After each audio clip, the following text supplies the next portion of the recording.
ప్రభువును మన రక్షకుడునైన క్రీస్తు వారి నామములు మీ అందరికీ నా శుభాలు తెలియజేస్తూ ఉన్నాను. అలాగే ప్రియమైన దేవుని వాళ్ళరా, మరి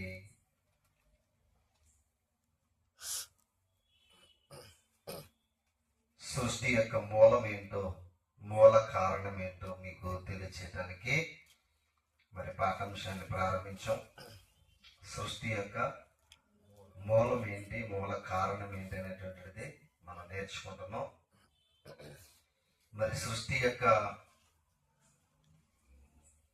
మూల కారణం ఏంటి అని అంటే మనం గత కాలంలో చెప్పడానికి మరి మీకు చెప్పాను. మొదటిగా దేవుడు సృష్టిని ప్రారంభించినప్పుడు ఎలా ప్రారంభించాడనేటువంటి సంగతిని మనము కొన్ని సంగతులు గత వారంలో నేర్చుకున్నాం. అంతకుముందు కొన్ని సంగతులు నేర్చుకున్నాం. మరి ఈ వారం కూడా కొన్ని సంగతులు నేర్చుకోవడానికి పరిశుద్ధాత్మ దేవుని యొక్క సహాయం కొరకు మనం ప్రార్థన చేసుకుని వాక్య ధ్యానంలోకి వెళ్దాం. ప్రార్థన చేసుకుందాం. మహాపరిశుద్ధుడైన పరలోకపు తండ్రి, మీకు వందనాలు, స్తోత్రాలు. మీ లేఖనాలను పరిశోధించే సమయాన్ని, భాగ్యాన్ని, ధన్యతను మాకు ఇచ్చినందుకు నీ స్తోత్రాలు చెల్లిస్తూ ఉన్నాం. మీ లేఖనాల్లో నుంచి ప్రతి మాట జాగ్రత్తగా నేర్చుకోవడానికి, మీ పిల్లలకు కావలసినటువంటి సంగతులను మీ లేఖనాల్లో నుంచి మీ దాసుని ద్వారా బయలుపరచమని ప్రార్థన చేస్తున్నాను. నిలబడిన మీ దాసునికి సమయోచితమైన జ్ఞానమును, పరిశుద్ధాత్మ దేవుని ప్రేరణను, మీ మాటలు చెప్పగలిగినటువంటి సామర్థ్యమును అనుగ్రహించండి. నాకు తోడుగా ఉండి నాలో ఉండి మీరే మాట్లాడమని, మీ లేఖనాలు అపార్థం చేయకుండా వాటి పరమార్థాన్ని మేము నేర్చుకోవడానికి మీ సహాయాన్ని దయచేయమని యేసుక్రీస్తు ప్రభుల వారి పేరట ప్రార్థన అడిగి వేడుకొనిచున్నాం తండ్రి. మంచిది. ప్రియమైన దేవుని వాళ్ళరా, ఆదికాండము 50 అధ్యాయాలు. 50 అధ్యాయాల్లో ఎన్ని సంవత్సరాల చరిత్ర ఉందని చెప్పను, ఎన్ని సంవత్సరాల చరిత్ర ఉందని చెప్పను. 2500 సంవత్సరాల చరిత్ర ఆదికాండము 50 అధ్యాయాలలో ఇమిడి ఉంది. జాగ్రత్తగా మీరు ఆదికాండములో ఉన్నటువంటి సంగతులను పరిశీలిస్తున్నాం. ముఖ్యంగా బైబిల్ గ్రంథం ఎన్ని పుస్తకాలు అని అంటే, పాత నిబంధన 39 పుస్తకాలు. పాత నిబంధన ఎన్ని పుస్తకాలు? 39 పుస్తకాలకి ఆధారం ఏంటనంటే ఆదికాండం. మీకు చెప్పాను నేను, ఆదికాండము అనేటువంటిది గ్రీకు భాషలో ఏ పదానికి సంబంధించిందో చెప్పాను నేను. జెన్సిస్ అనేటువంటి పదం. అర్థమైందా? గ్రీకులో ఆదికాండం అనేటువంటిది జెన్సిస్ అంటారు. ఈ జెన్సిస్ అనే దానికి ఎన్ని భావములు ఉన్నాయంటే 4 భావములు ఉన్నాయని చెప్పాను మీకు. ఒకటి, మొదటిది ఆవిర్భావము అని, రెండవది ఆధారము, మూడవది జనాంగములు, 4వది ప్రారంభము.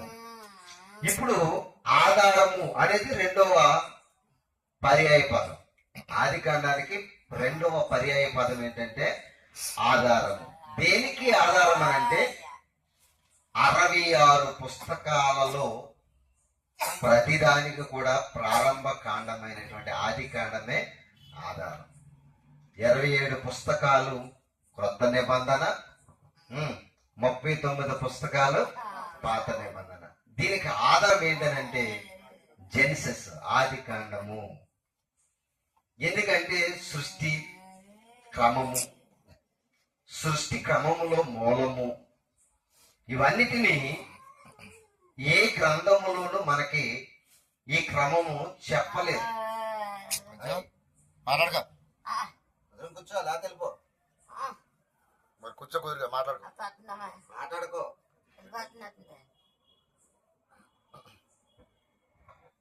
మంచిది. మరి ఆది కాండము ప్రారంభము అనేటువంటిది అన్నిటికీ ఆధారమైనటువంటి గ్రంథం అన్నమాట. ఈ 39 పుస్తకాలు ఆ 27 పుస్తకాలు కలిపితే 66 పుస్తకాల బైబిల్ గ్రంథం, పరిశుద్ధ గ్రంథం అంటారు. దీన్ని ఎంతమంది రాశారు అని అంటే 40 నుంచి 42 మంది ప్రవక్తలు రాశారు. ఎంతమంది? 40 నుంచి 42 మంది ప్రవక్తలు దీనిని రాశారు. రైట్, 42 మంది ప్రవక్తలు రాశారు. బాగా ఉంది. ఎంత కాల వ్యవధిలో రాశారు దీన్ని? బైబిల్ని ఎంత కాల వ్యవధిలో బైబిల్ని రాశారు అని అంటే 1500 సంవత్సరాల కాలపు వ్యవధిలో రాశారు. ఎన్ని వందలు? 1500 కాలపు వ్యవధిలో బైబిల్ని 66 పుస్తకాలని 42 మంది ప్రవక్తలు రాశారు. ఇంకో విషయం ఏంటంటే ఈ 42 మంది ప్రవక్తలు ఒక చోట ఉండి రాయలేదు బైబిల్ని. అర్థమవుతుందా మీకు? ఒక చోట ఉండి రాయలేదు. ఎక్కడెక్కడో ఉండి ఎవరెవరో రాశారు ఈ గ్రంథాన్ని. ఎవరు?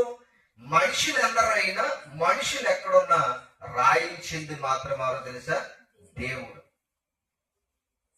అందుకనే ఎక్కడో ఉన్న ప్రవక్త రాసిన, ఇంకో చోట ఉన్న ప్రవక్త రాసిన ఒకటే మీనింగ్ రాయబడింది బైబిల్లో. ఎందుకని? రాయించిన వాడు ఒక్కడే. ప్రవక్తలు ఎంతమంది రాసినా రాయించిన వాడు ఎవరు? దేవుడు. అందుకనే ఎందరూ రాసిందా కానీ ఎందుకు 42 మంది ప్రవక్తలు రాశారంటే అప్పుడు దైవికంగా, భక్తిగా, దేవుని కొరకు ఎదురు చూసే వారుగా ఎవరైతే ఉండేవారో వారి చేత దేవుడు తన లేఖనాలని రాయించాడు. వారికి ప్రేరణ కలిగించి, వారికి సలహా ఇచ్చి, వారికి ఐడియా ఇచ్చి దేవుడు గ్రంథాన్ని రాయించుకున్నాడు.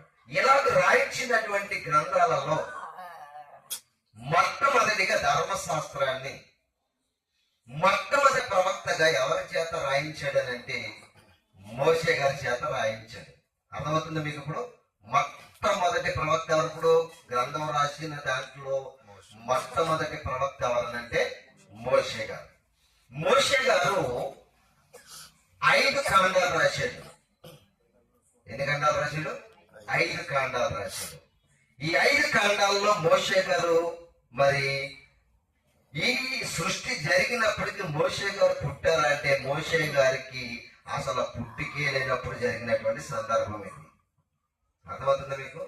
మోషే గారికి సృష్టి జరిగినటువంటి కార్యక్రమానికి ఎన్ని సంవత్సరాల తేడా చెప్పాను నేను? 200 సంవత్సరాల తేడా చెప్పాను మీకు? 2000 సంవత్సరాల తేడా. 2500 సంవత్సరాల చరిత్ర తర్వాత ఈ మోషే గారు పుట్టాడు.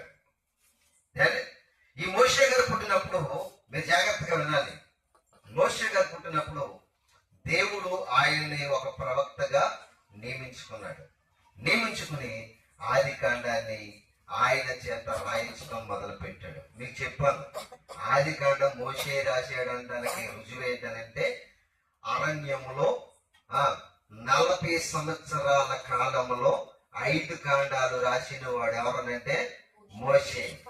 ఆయనకి ఎంత కాలం పట్టిందో కూడా మీకు ఆ కాలాన్ని కూడా చెప్పాను. ఏ కాలంలో రాశాడంటే క్రీస్తు పూర్వము 1400 సంవత్సరాలు మొదలుకుని 1440 సంవత్సరాలలో ఈ మధ్య కాలంలో 40 సంవత్సరాల మధ్య కాలంలో 5 కాండాలు మోషే గారు రాయటం అనేటువంటిది జరిగింది అని చెప్పాను మీకు. ఇప్పుడు సృష్టి క్రమం ఎలా చేసాడు దేవుడు అని అంటే మొదట ఏం చేశాడంట? భూమిని ఆకాశమును కలగజేశాడు అన్నాడు.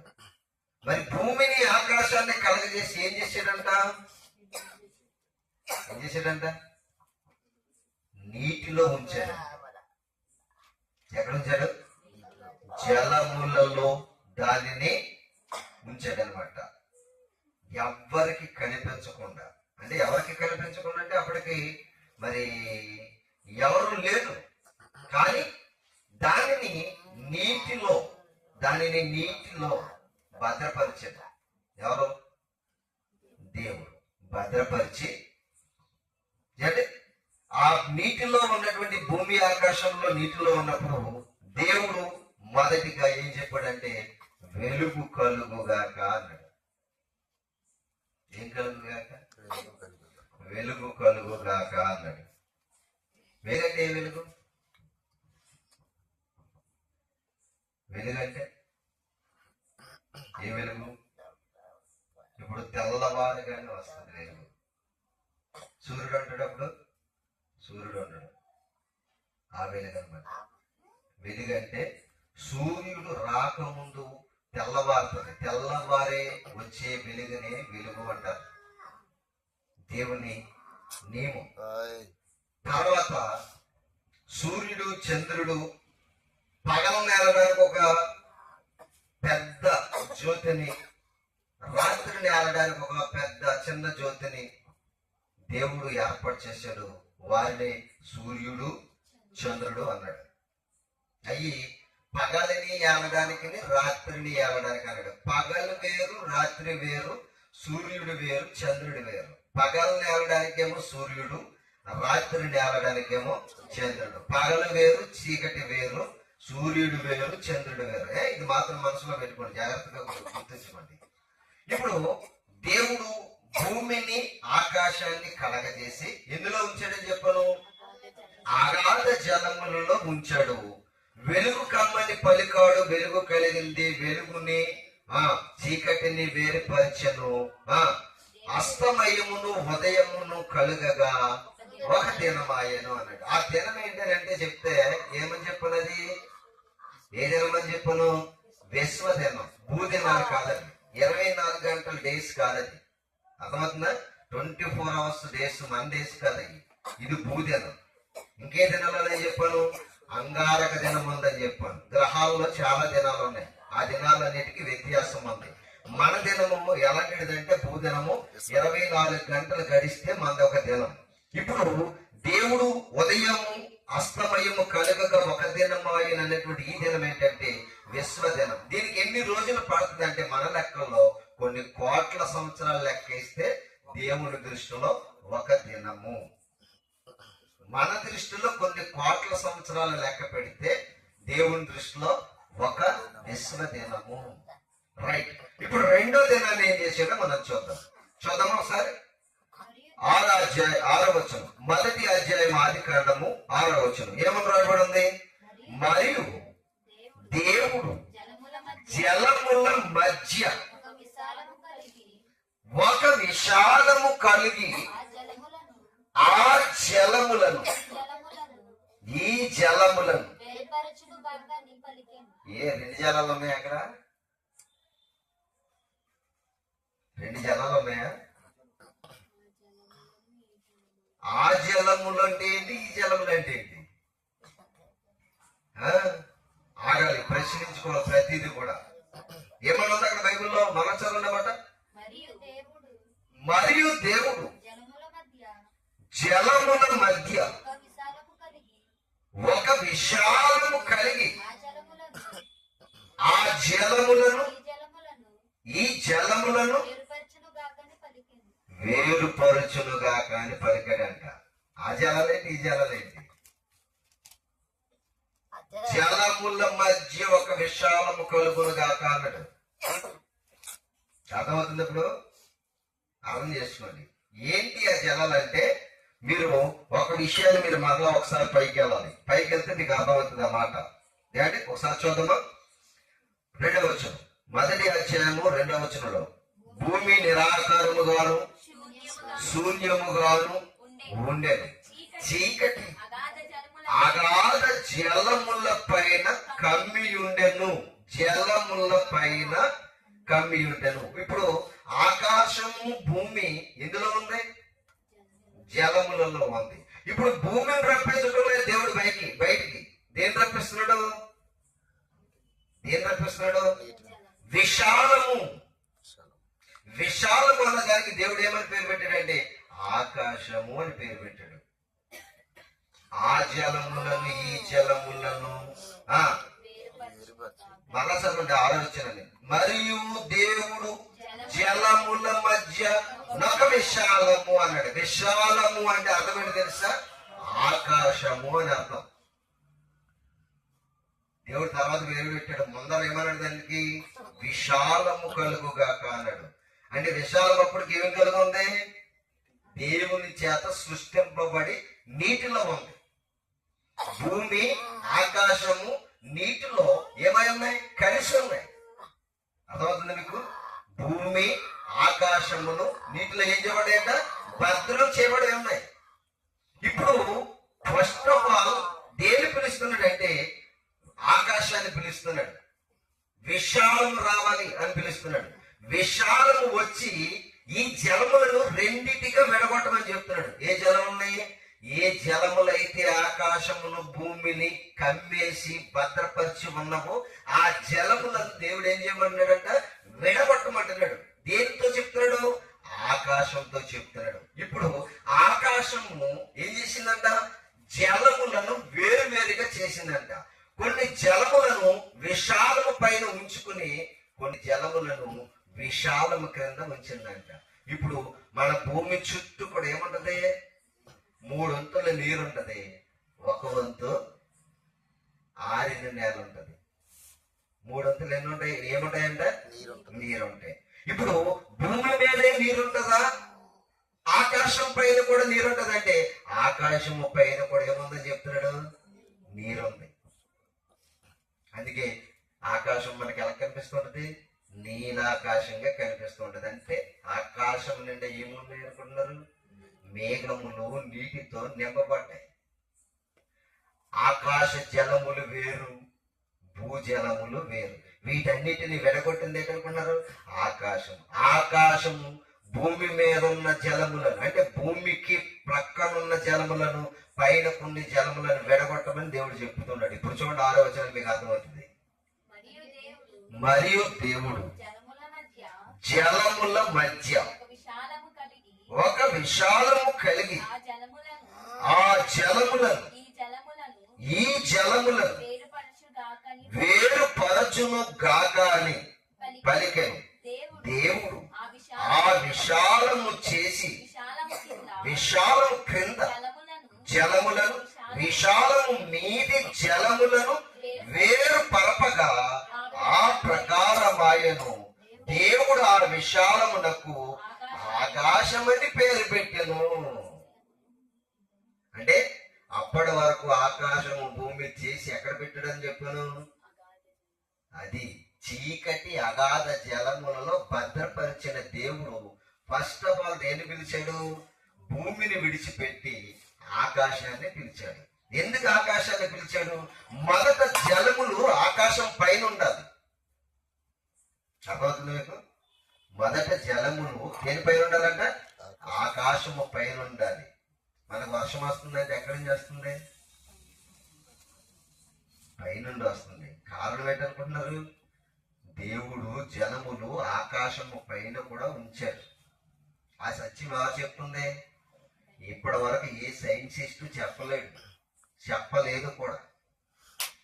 ఎవడైనా చెప్పాడు అని అంటే కనుక ఆడు మొదటి శతాబ్దంలో లేకపోతే ఈ 2020 సంవత్సరాల్లో 19వ శతాబ్దంలోను 20వ శతాబ్దంలోను 18వ శతాబ్దంలోను లేకపోతే 15వ శతాబ్దంలోనూ చెప్పిన వాడై ఉంటాడు. క్రీస్తు శకంలో చెప్పాడై ఉంటాడు. క్రీస్తుకు పూర్వం ఎవడో కూడా చెప్పలేదు. బైబిల్ చెప్తుంది. ఏముంది? పైన ఆకాశంలో ఏమున్నాయని చెప్తుంది? నీరుందని చెప్తుంది. ఇంకో విషయం ఏంటంటే చంద్రగ్రహంలో ఏముందో బైబిల్ చెప్పిద్ది. సూర్యగ్రహంలో ఏముందో బైబిల్ చెప్పిద్ది. శుక్రగ్రహంలో ఏముందో బైబిల్ చెప్పిద్ది. శని గ్రహంలో ఏముందో బైబిల్ చెప్పిద్ది. గురు గ్రహంలో ఏముందో బైబిల్ చెప్పిద్ది. బుద్ధ గ్రహంలో కూడా ఏముందో బైబిల్ చెప్పింది. ఇదంతా కూడా ఎవరు చెప్పలేదు తెలుసా? దేవుడు చెప్పాడు కనుక బైబిల్ మాత్రమే చెప్పగలదు. ఇంకెవరు కూడా చెప్పలేరు. గ్రహాలకు దినాలు ఉన్నాయి, గ్రహాలకు సమయాలు ఉన్నాయి. గ్రహాల మధ్య గ్రహానికి మధ్య ఎంత సమయం వ్యత్యాసం ఉందో బైబిల్ చెప్పింది. మనకి ఒక 24 గంటలు గడిస్తే మనం ఒక దినం అంటున్నాం. విశ్వ దినాల్లో దేవుడు సృష్టిని చేశాడని బైబిల్ చెప్తుంది. ఒక దినము అంటే మనకు సూర్యుడు చంద్రుడు గడిచినట్టుగా దేవుడికి కూడా ఒక దినం గడడానికి ఒక సమయం ఏర్పాటు చేసుకున్నాడు. ఆ సమయంలో దేవుడు అంటున్నాడు, ఉదయమును అస్తమయమును కలగగా ఒక దినమాయను అన్నాడు. అంటే అర్థం ఏంటంటే ఆయన విశ్వదినాలకి కొన్ని సమయాలు ఏర్పాటు చేసుకున్నాడు దేవుడు. ఆ సమయాలలో సృష్టి క్రమము ఎన్ని దినాలు చేపట్టిందంటే సృష్టిని చేయడానికి, సృష్టిని రూపాన్ని తీసుకురావడానికి, సృష్టికి ఆకారాన్ని తీసుకురావడానికి దేవునికి ఎన్ని దినాలు పట్టినాయి అంటే 6 దినాలు పట్టినాయి అంట. 6 దినాలు దేవుడు ఏం చేశాడు? పని చేశాడు. 6 దినాలు దేవుడు ఏం చేశాడు? పని చేశాడు. అదే నియమాన్ని దేవుడు ఇశ్రాయేలు ప్రజలకు ఏమని చెప్పాడంటే, మీరు నేను ఎలాగైతే విశ్వదినాల్లో కష్టపడి 6 దినాలు సృష్టి అంతా చేశానో, 7వ దినాన్ని ఎలాగైతే విశ్రమించానో, మీరు కూడా మీ భూదినాలలో 6 దినాలు కష్టపడి 7వ దినమున పరిశుద్ధమైన విశ్రాంతి దినముగా ఆచరించాలని మోషే గారి ద్వారా దేవుడు ఇశ్రాయేలు ప్రజలకు ఒక నియమాన్ని పెట్టాడు. అర్థమవుతుంది? ఇప్పుడు ఈ 2వ దినాన దేవుడు ఏం చేశాడనంటే ఆకాశాన్ని బయటికి తీసుకొచ్చాడు. ఇందులో నుంచి అగాధ జలములలో నుంచి ఆకాశాన్ని తీసుకొచ్చి దాన్ని పైన ఉంచాడనమాట. ఆ పైన ఉంచమన్నాడంటే నీటితో పైకి వెళ్ళిపోమని చెప్పాడు. ఆ జలములను ఈ జలములను వేరుపరచుగాక అని చెప్పి ఆ పైన ఉన్న జలములను పైకి తీసుకుపోమన్నాడు, కింద జలములను భూమిలో ఉంచమని చెప్పాడు. అదే చెప్తున్నాడు చూడండి, 2వ అధ్యాయం 1వ అధ్యాయం 6వ వచనం. మరలా చదవండి మాట. మరియు దేవుడు జలముల మధ్య ఒక విశాలము కలిగి, అదే ఇప్పుడు ఏ జలములైతే సృష్టిని కప్పెట్టుందో భద్రపరచుదో ఆ జలములని దేవుడు ఏం చేస్తున్నాడంట? 2గా విడగొడుతున్నాడు. ఏం చేస్తున్నాడు? 2గా విడగొడుతున్నాడు. మరియు దేవుడు జలముల మధ్యన ఒక విశాలము కలిగి ఆ జలములను ఈ జలములను వేరుపరచు గాక అని పలికెను. దేవుడు ఆ విశాలమును చేసి విశాలము క్రింది జలములను విశాలము మీది జలములను వేరుపరపగా ఆ ప్రకారమయ్యాను. దేవుడు ఆ విశాలమునకు ఆకాశమని పేరు పెట్టెను. అస్తమయమును ఉదయమును కలుగగా, అంటే ఇప్పుడు ఈ 2వ దినాన్న జలములను వేరుపరచడానికి సమయము సరిపోయింది. 2వ దినాన్ని ఏం చేశాడు ఆయన? జలములను వేరుపరచడానికి ఆయన ఎంత కష్టపడితే ఆ దినములో జలములను వేరుపరిచి ఆకాశాన్ని కలగ చేయడానికి కలిగినటువంటి సమయం 1 దినం పట్టేసిందంట. అంటే కొన్ని కోట్ల సంవత్సరాలు పట్టిందని అర్థం. ఇప్పుడు బాగా ఆలోచన చేయగలిగినట్లయితే పైన ఆకాశము పైన కూడా నీరుందని ఎవరు చెప్తున్నారు? ఇప్పుడు బైబిల్ చెప్తుంది, దేవుడు చెప్తున్నాడు. ఇప్పుడు మనం ఎంత లెక్క చూసినా ఆకాశం అంతా కూడా ఎలా కాపాడుతుంది? నీలాకారంలో కాపాడుతూ ఉంటుంది. మనం గోదావరి దగ్గరికి వెళ్ళి కలిపి చూస్తే ఎలా కనబడుతుంది? గోదావరి అంతా కూడా నీలాకారంలో, లేకపోతే సముద్రం దగ్గరికి వెళ్ళి కాపాడితే చూస్తే సముద్రం కూడా ఎలా కనిపిస్తుంది? మనకి నీలాకారంలో కనిపిస్తూ ఉంటుంది. ఇక్కడ మనం జలములను చూస్తే ఏ ఆకారంలో కనిపిస్తుందో పైన ఆకాశాన్ని చూసిన అదే ఆకారము, అదే కలర్ లో మనకి ఆకాశం కనిపిస్తూ ఉంటుంది. అందుకనే దేవుడు పెట్టినటువంటి నియమము మనుషులకు అర్థం అవ్వాలని, ఈ సృష్టి ఎంత క్రమంగా చేయడానికి గల కారణాలు ఏంటో మన ముందు చెప్పుకోబోతాం. మనం ముందుకే చెప్పుకోబోతాం. ఈ ఆదికాండము ఎన్ని పుస్తకాలకు ఆధారం అని చెప్తున్నాను? 65 పుస్తకాలకు ఆధారం. ఎన్ని పుస్తకాలకే? 66 పుస్తకాలలో ఒక పుస్తకం, మొదటి పుస్తకం ఆదికాండం అయితే ఉన్న 65 పుస్తకాలకి ఆధారం ఏంటనుకుంటున్నారు? ఆదికాండము. ఎందుకంటే 65 పుస్తకాల్లో ఏ చరిత్రకి మనం అర్థం కావాలన్నా మొదట మనం ఎక్కడికి రావాలి? ఆదికాండం దగ్గరికి రావాలి. అందుకే ఈ ఆదికాండానికి గ్రీకు పదంలో జెన్సిస్ అనేటువంటి సందర్భం ఏర్పడితే దానికి 4 భావాల్లో మొదటి భావము ఆవిర్భావము, 2వది ఆధారము, 3వది జనాంగములు, 4వది ప్రారంభము. ఈ ప్రారంభము ఆధారము అనేది ఎందుకు ఆధారములంటే 65 పుస్తకాల చరిత్రకి ఆది కాండమే ఆధారమై ఉంది. ఎందుకంటే ఎవరికైనా సృష్టి ఎలా జరిగిందో తెలవాలంటే ఎక్కడికి రావాలి? ఆది కాండం మొదటి అధ్యాయంలోనికి రావాలి. ఆది కాండం మొదటి అధ్యాయము 2వ అధ్యాయం దాకా ఏ క్రమం ఉంటది? సృష్టి క్రమం. మొదటి 2 అధ్యాయాలు కూడా దేవుడు సృష్టిని ఎలా చేశాడు, ఏ దినాన్న ఏది చేశాడు, ఏ దినమున ఏది జరిగిందో ఇదంతా కూడా క్లారిటీగా రాశాడు. ఈ సందర్భం, ఈ క్రమం మనకు అర్థం కావాలని అంటే బైబిల్ దగ్గరికి వస్తేనే మనకు అర్థమవుతుంది. లేకపోతే సృష్టి ఎలా జరిగిందని అంటే ఏమో దాని అంతగా అదే జరిగిందంటే ఎవడని అడిగితే ఎవరు అడిగితే ఏమంటారు? నేను చెప్పాను కదా మొన్న, ఏమని విస్ఫోటనం జరిగింది అంటారు. విస్ఫోటనం అంటే ఒక బలమైన పేలుడు పేలింది, ఆ పేలుడులో సృష్టి కలిగింది అంటారు. ఆ పేలుడు ఏదో కాదు, దేవుని మాట. పలికెను అనే మాట చూసారు మీరు? దేవుడు వెలుగు కమ్మని పలికెను, వెలుగు కలిగి ఆకాశమును ఆ జలములను ఈ జలములను వేరుపరచుగా కానీ పలికెను అనేటువంటి పదం ఏంటనుకున్నారు? శబ్దం. దాన్నే విస్ఫోటనము అన్నారు సైంటిస్టులు. విస్ఫోటనము అనేటువంటిది ఏంటంటే పేలుడు పదార్థం. పేలుడు పదార్థం అంటే శబ్దం. ఈ శబ్దం ఎవరంటే దేవుని మాట. మనం మాట్లాడితే శబ్దం వస్తుంది. మనం శబ్దం ఏమన్నా మాట్లాడుకోవాలనుకుంటే నిశ్శబ్దం, మాట్లాడితే శబ్దం. ఆ శబ్దమే దేవుని మాట. ఆ మాట వలనే విశ్వము కలిగింది. సైంటిస్టులు ఏమన్నారంటే విస్ఫోటనం పేలుడు జరిగింది కనుక విశ్వం పుట్టింది అన్నారు. పేలుడు అంటే ఏంటనుకున్నారు? దేవుని మాట. బైబిల్లో మీకు ఒక మాట ఆధారం చూపిస్తాను మీకు. ఇప్పుడు ఈ మాటకి మీకు ఆధారం చూపించాలి నేను. చూస్తారా? ఆ మాటను మనం చదువుకున్నాం. హెబ్రీయులకు రాసిన పత్రిక అపోస్తలుడైన పౌలు గారు. హెబ్రీయులకు రాసినటువంటి పత్రిక అపోస్తలుడైనటువంటి పౌలు గారు. సృష్టి ఆవిర్భావ నిర్మాణం ఎలా జరిగిందో మీకు పౌలు గారు తన పత్రికలో చెప్తాడు. ఆది కాండపు ఆధార భావాన్ని పౌలు గారు హెబ్రీయులకు రాసినటువంటి పత్రికలో ఒక సందర్భంలో చెప్తాడు. మీకు అది చూపిస్తాను, చూద్దాం.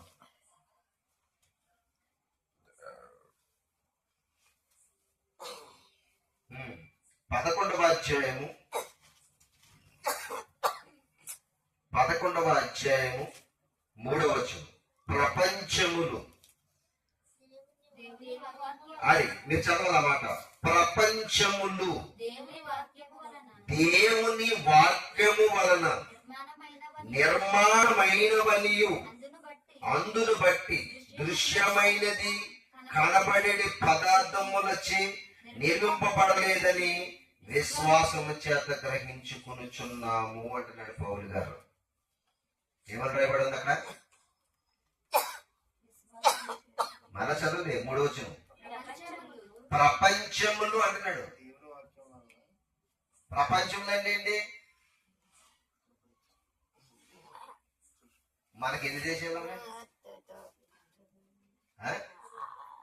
ఎన్ని దేశాలు ఉన్నాయి? దేశాలు ఎన్ని? 24. ఎవరు చెప్పాడు? 257 దేశాలు ఉన్నాయి భూమి మీద. ఎన్ని? మాస్టర్ కళ పనిచేస్తుంది అన్నమాట జ్ఞానం. 257 దేశాలు ఉన్నాయి భూప్రపంచం మీద. ఈ 257 దేశాలని కలిపితే ప్రపంచములు అంటారా, ప్రపంచము అంటారా? ప్రపంచంలో అంటారా? ప్రపంచం అంటారు. భూమి అంతటా కూడా 7 ఖండాలు కలిపితే 7 ఖండాలని భూమి అంతటిని కూడా మనం ఏమని పిలుస్తామంటే ప్రపంచము అని పిలుస్తాం. మరి ఏంటి ప్రపంచములు అంటున్నాడు బైబిల్లో? చెప్తే జాగ్రత్తగా రాసినండి. భూ ప్రపంచం, సూర్య ప్రపంచం, చంద్ర ప్రపంచం, అంగారక ప్రపంచం, ఇలా ప్రపంచాలు కూడా ఉన్నాయి. అర్థమవుతుంది మీకు? బోల్డ్. అందుకే ప్రపంచములు ఆకాశములో ఉన్నవి కానీ భూమి మీద ఉన్నవి కానీ ఏమంటున్నాడు? ప్రపంచములు. ప్రపంచములు ఎవరి చేత నిర్మాణమైనవి అని చెప్తున్నాడు? దేవుని వాక్యము వలన నిర్మాణమైన అన్నాడు. దేవుని వాక్యం అంటే ఏంటి చెప్పండి మీకు. దేవుని వాక్యం అంటే ఏంటి? వాక్యము అంటే మాట. మాట అంటే శబ్దం. మాట అంటే అర్థం ఏంటి? శబ్దం. మాట పలకాలంటే శబ్దం రావాలి.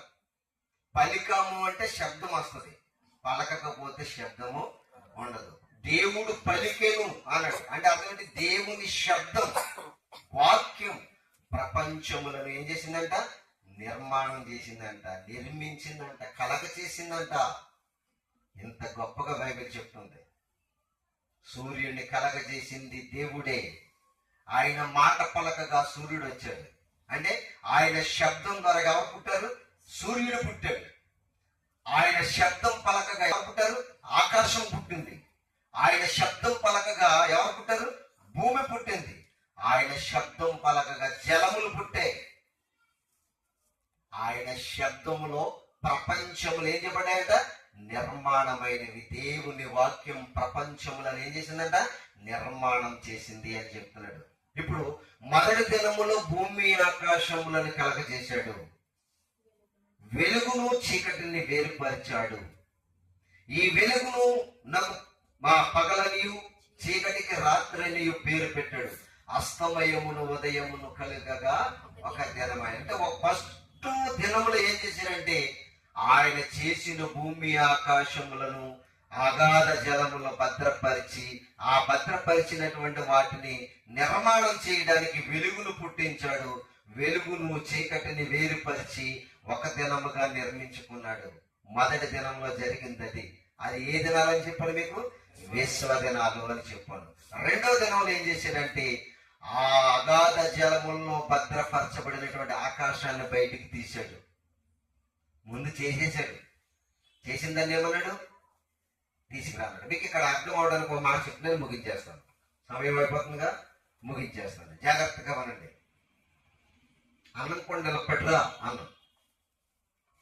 అన్నం కొండల పట్టుకొచ్చేయండి అన్నం. ఇప్పుడు అందులో అన్నం ఉందా లేదా? ఉంది. వండితే వండుతా, వండకుండా అన్నం కొండ పట్టుకొచ్చేయండి అన్నం ఉంటుందా? పలికం. పలికగానే అన్నం కొండ మన దగ్గరికి అన్నంతో వచ్చేది. ఆల్రెడీ వండి పెట్టుకున్నాం కాబట్టి పిలవగానే మనం బయటికి తెస్తాం. అలాగే దేవుడు చేసి పెట్టుకున్నాడు కాబట్టి ఆకాశము బయటికి రమ్మని పిలిచాడు. పిలవగానే బయటకు వచ్చింది. ముందర ఏం చేసుకున్నాడు? చేసి పక్కన పెట్టుకున్నాడు. చేసి పక్కన పెట్టిన దాన్ని ఆకాశ విశాలమా జలములను వేరుపరచుగా కానీ పిలిచాడు.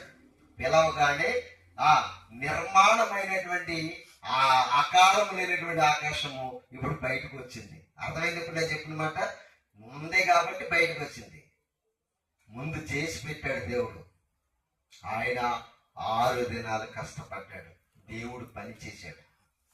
దేవుడు చాలా పని చేశాడు. ఎప్పటికీ పని చేస్తున్నాడు దేవుడు. దేవుడు ఇప్పటికి కూడా పని చేస్తున్నాడు. ఆయన పని చేయకపోతే సృష్టిలో ఏది కూడా పని చేయదు. అర్థమవుతుంది మీకు? సూర్యుడు టయానికి వచ్చేస్తున్నాడు. ఎవరు పంపుతున్నారు తెలుసా? దేవుడు తిప్పుతున్నాడు వాటిని. సైకిల్ మనం తొక్కితే వెళ్తుందా? దానికి అది వెళ్ళిపోద్దా? బస్సు అన్నీ ఉంటాయి. అన్నీ ఉన్నప్పుడు దానికి 10 చక్రాలు తొలగించుకుంటూ వెళ్ళిపోద్దా? ఎవరు ఉండాలి దానికి? డ్రైవర్ ఉండాలి. డ్రైవర్ ఉన్న యాక్సిడెంట్లు అయిపోతాయి. డ్రైవర్ల అశ్రద్ధ ఉంటుంది. దేవుడు సృష్టిలో క్రమం పెట్టాడు. ఆయన క్రమం తప్పి తిరగడానికి అవకాశం వాటికి లేదు. ఎవరు చెప్తున్నారు అనుకున్నారు? సృష్టిని దేవుడు తిప్పుతున్నాడు. దేవుని ఆధ్వర్యంలో ఉంది సృష్టి అంతా కూడా. ఆయన ఫలాన్ని చేయమంటే ఆకాశంలో ఏ నక్షత్రమైనా, ఏ విశ్వంలో ఉన్నటువంటిది ఏదైనా ఆయన చెప్పిన మాటకు చిత్తం మేము ఉన్నాం, నెరవేరుస్తామని ఎదురు చూస్తాయి. దేవుడు అంటే అనామకుడిగా ఆలోచన చేయకండి. దేవుని చేతులు అన్నీ ఉన్నాయి. ఆయన దేనికి ఆజ్ఞాపించినా మనం నెల్లైపోతాం. అర్థమవుతుంది మీకు? ఆయన చేతిలో ప్రతిదీ కూడా ఉంది. అందుకనే దేవుడు చేసుకున్న ప్రతి దానిని కూడా ఆయన చేయమంటే చేయగలిగినటువంటి సామర్థ్యం సృష్టిలో ప్రతి దానికి ఉంది. ఆయన చేత ఇవన్నీ కూడా ఏం చేయబడుతున్నాయంట? నడిపించబడుతున్నాయి. మనం ఏదో మనకు మనంగా లోకం గడిచిపోతుంది అనుకోకండి. దేవుడు నడిపిస్తేనే లోకమంతా కూడా నడుస్తుంది.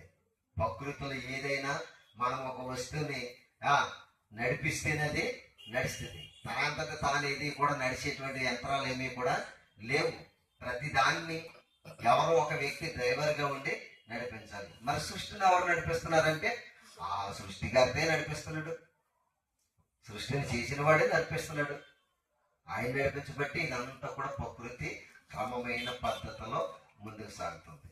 మరి ఇలాంటివన్నీ కూడా మనం ఈరోజు ఎన్నో రోజులు తెలుసుకున్నాం. 2వ రోజు నిర్మాణం తెలుసుకున్నాం. 2వ రోజు నిర్మాణం ఏంటి? జలములను వేరుపరచడానికి విశాలం ఒకటి పుట్టుకొచ్చింది. అది ఏం చేసిందంటే జలములు ఆకాశము పైన కొన్ని, ఆకాశము క్రింద కొన్ని. ఈ జలములను ఆ జలములను వేరుపరచడానికి ఒక విశాలాన్ని, అంటే ఆకాశాన్ని జలములతో విడగొట్టడానికి, ఆకాశము చేత జలములను విడగొట్టడానికి ప్రయాస చాలా పడేటంట. ఒక్క దినం పట్టిందంట ఆయనకి. ఏం చేయడానికి?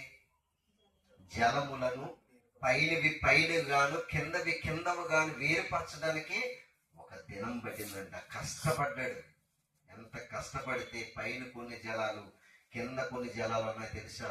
దేవుని కష్టం అది. ఎవరు పెట్టారు పైన నీళ్లు? మీరు ఒక మాట చూడండి జాగ్రత్తగా. ఏంటంటే బైబిల్లో నుంచి కాదు, ఒక సందర్భం చెప్తాను. మనం వెళుతూ ఉంటే మబ్బేసినప్పుడు వర్షం వస్తూ ఉంటది. ఎక్కడి నుంచి వస్తుంది వర్షం? పైనుంచి వస్తుంది. అసలు పైనుంచి నీళ్ళు ఎలా వస్తున్నాయని ఎప్పుడైనా ఆలోచన చేసిన వాళ్ళు అన్నారా?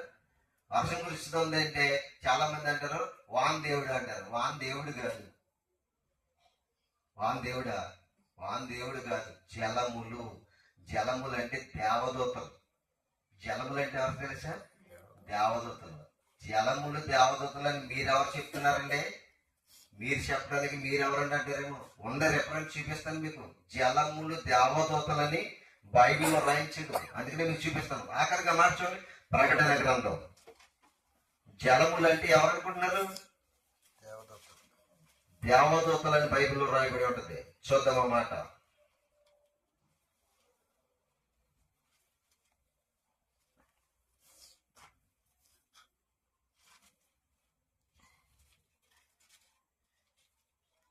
ప్రకటన గ్రంథము 16వ అధ్యాయము తీసారా? 6వ వచనం చదవండి. దీనికి వారు పాత్రులే, నీవు ఎలాగూ తీర్చితివి గనుక నీవు న్యాయవంతుడు అని జలముల దోత చెప్పగా వింటున్నట్టు. చూడండి ఏ దోత అంట? జలముల దోత, దేవదూత. జలముల దేవదూత అంటున్నాడు. జలములు ఎవరు ఇప్పుడు? దేవదూతలు. పైన కొన్ని జలములుగా దేవదూతలు పైన ఉన్నాయి. కొన్ని దేవదూతలుగా జలములుగా మన మధ్య ఉన్నాయి. ఇవన్నీ కూడా ఎవరు చేసినవి అనుకుంటున్నారు? దేవుడు చేసినవి. దేవదూతలు జలములుగానే కాదు, ఇక చాలా చేసాడు. చెప్తాను మీకు అవన్నీ కూడా వ్యవస్థ.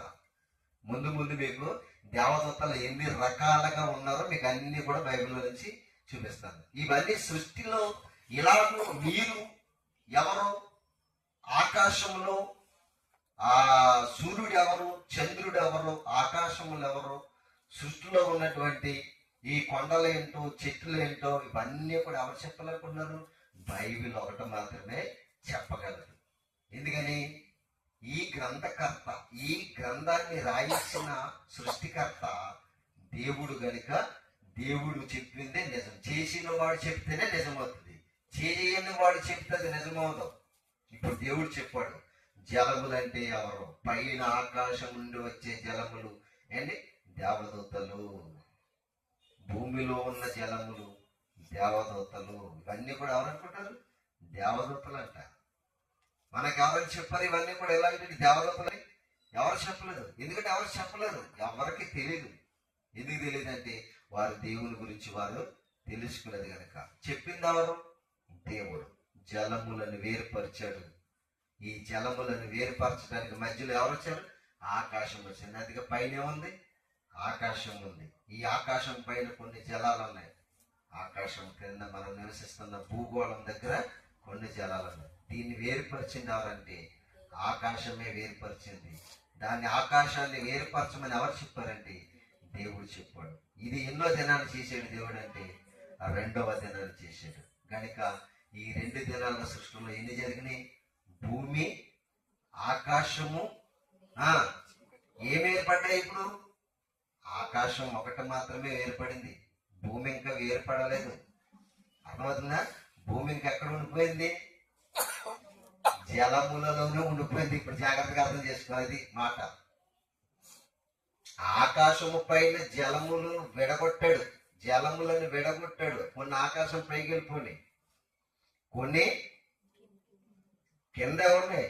అవి దేన్ని కప్పేసి ఉన్నాయంటే భూమిని భద్రపరిచి ఉన్నాయి. మరి భూమి కూడా వస్తుంది. ఎప్పుడు వస్తుందో చూపిస్తాను మీకు తర్వాత. మనం ఇంకా శనివారం, ఇంకా మళ్ళా బుధవారం, మళ్ళా శనివారం, ఇంకా ఈ కాలాల్లో మనకి రావచ్చు భూమి, చూపిస్తాను. అంటే దయచేసి మనం ఇవన్నీ ఆ భూమిని కాదు,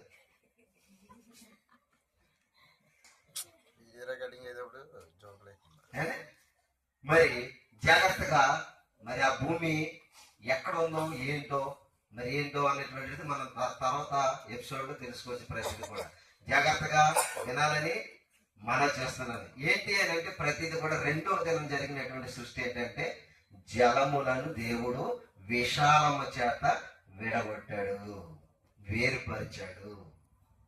సృష్టికి మూలమేంటో, కారణాలేంటో రాబో దినాల్లో మనం నేర్చుకుందాం. మనం ఏ పాఠం నేర్చుకున్నామంటే సృష్టికి మూలం ఎవరు అన్నది నేర్చుకుంటున్నాం.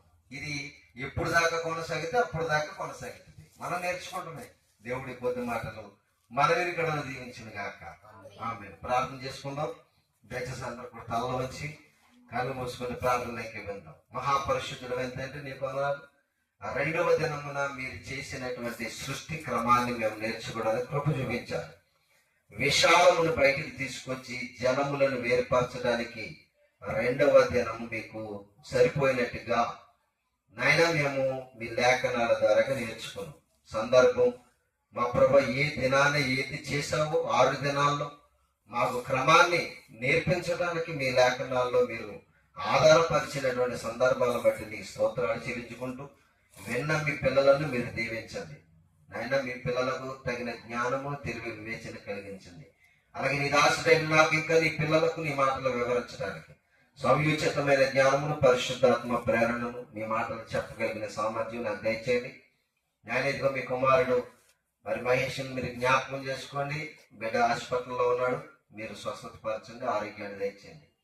నాయన వారి కుటుంబం అంతటిని కూడా మీ తోడు, మీ కాపుదల్లో ఉంచమని ప్రార్థన చేస్తున్నాను. ఈ కూడుకును ముగించుకుని వెళుచున్న నీ పిల్లలందరికీ మీ సహాయ సహకారాలు అందించండి. నువ్వు నాకు ఇచ్చినటువంటి భార్యను, 2 కుమారులు, కుమార్తెను కూడా మీరు జ్ఞాపకం చేసుకుంటే మీరు చేస్తున్న సేవ పరిచయం జ్ఞాపకం చేసుకోండి. మాకు సహకారులుగా ఉన్న ప్రతి సువార్థికుని మా ప్రభా మరి మాకు సహకారులుగా ఉండి మీ సేవలో ప్రోత్సాహపడుతున్న ప్రతి వారిని మీరు చల్లగా కాపాడి నీ కొరకు బ్రతికే భాగ్యం వారందరికీ దయచేయమని మా ప్రభా మరి 26 రాత్రి జరగబోయేటువంటి సువార్త సభ విషయంలో ప్రార్థన చేస్తున్నాం. అద్భుతంగా, ఆశ్చర్యకరంగా జరగటానికి మీ సహాయాన్ని, మీ సహకారాన్ని నాకు మాకు అందరికి దయచేయమని క్రీస్తు వారి నామంలో ప్రార్థన అడిగి వేడుకుంటున్నాం తండ్రి.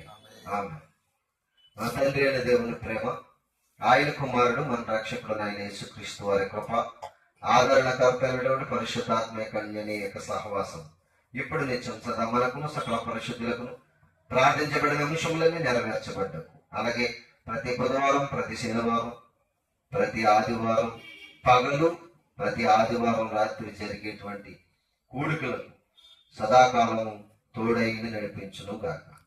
ఆమేన్. అందరికీ హృదయపూర్వకమైన వందనాలు. I love you. God bless you.